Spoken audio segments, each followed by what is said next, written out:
Welcome back. And so, unsurprisingly, Nigeria this morning leads with the big story that is on the hearts, minds, and lips of everyone. UTME tech failure. JAM registrar weeps, apologizes.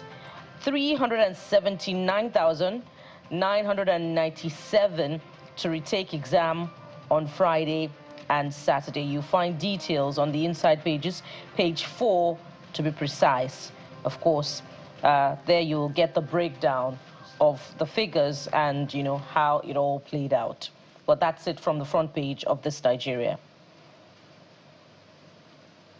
There you go. It's definitely one of our major talking points of the program this morning. And just to tell you that the picture you see on the front page is, well, children inside one of the Nigerian Air Force fighter jets during an open day as part of activities to commemorate NAV's 61st anniversary celebration. You know, for a lot of children, you either want to be a soldier at some point or this time, you know, an Air Force pilot. I wanted to be a soldier at some point. Maybe at a level. But anyway, it's good to see that. Doesn't sound very attractive anymore. So let's move over to the front page of the Vanguard newspaper. And you make a valid point, Bukola. Absolutely valid. Even the authorities have spoken about that. But it's good to see these things. Hopefully we can renew the trust the trust and what will I call it now? Because there's some certain aspect of showbiz to this as well. Make it look good to them so they can come. Remember the Legion that we had on the show just 2 months back during the Armed Forces Remembrance Day celebration, 3 months back to be precise. He said quite a lot, even to the extent that he would not want his own child, you know, to go into the armed forces. So I couldn't resist that remembrance. Oh, yeah. So introduce it to them early enough. But take a look at the Vanguard front page. Vanguard focuses on insecurity. And you see this really shocking one. It's hard to read, but we just have to take it. It says, bandits feed our babies to their dogs. Who says that? Well, that's according to a Zamfara lawmaker. It says that bandits now established as de facto authorities over local residents. Military more determined than ever to go after terrorists.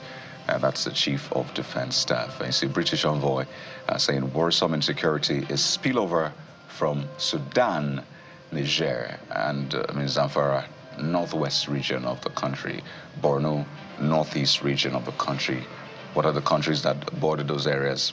Well, there you have it, Niger, Sudan, and the rest. So, yet again, insecurity makes its way to the front page. Jeffrey.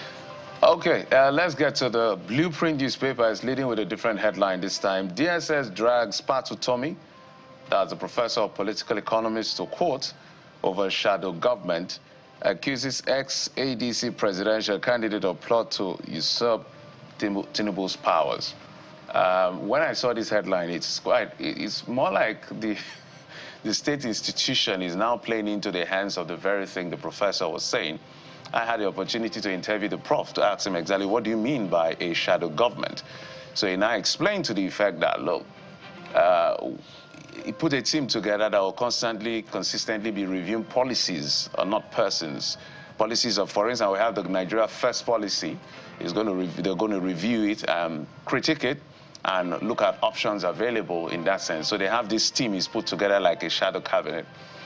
So I'm wondering what all of this is. And when I gave that explainer to the APC National Secretary, who did a 3-pager in response, saying that he's an intellectual drama king, I asked him, now that the man has explained, I could really apologize. He said, no, he won't, because of the way the man listed it. But he said he now understands where the man was coming from at the end of the day. But I'm surprised that the DSS is jumping in on the fray. Professor Yemi Oshiba just said worse during the 2014-2015 presidential election.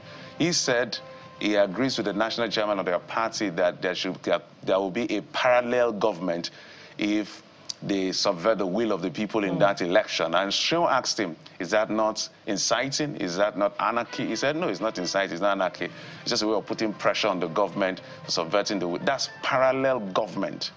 So I don't know why institutions like the DSS is jumping in on this. Expression, intellectual drama king. I don't know what you think about it, Kadi, but it is the absence of intellect in our political discourse and in fact practice that is responsible for where we are today. You know, for instance, put the Nigeria First policy under scrutiny, and you would see that actors in the government are beginning to work against it by their own actions of taking a press conference to unveil the achievements of this administration outside the country. Is that not another brand of information tourism, another type of tourism? I don't know. I just felt that DSS should have stayed away from this. And then again, the entry of DSS into this discourse, what is their own interest? Yes. I thought the DSS had to do with security. Does Professor Tomi pose any form of insecurity by his intellectual drama positioning? I really do not understand. I've interviewed Professor Pat. I've interviewed APC National Secretary, who said now they understand. So why is DSS in this? Maybe DSS, you also come and explain. Well, I don't know. But I'm reminding them that the prof I respect so much, Yemi Oshibajo, said worse in defense of what the national chairman of the party said then, before the election. It was presidential, vice presidential candidate. It's a parallel government. But that had a condition, if... It doesn't matter. No, I'm just saying. No. Let me tell you why. Let me tell you why. Let me explain to you why. So this has already been formed. No.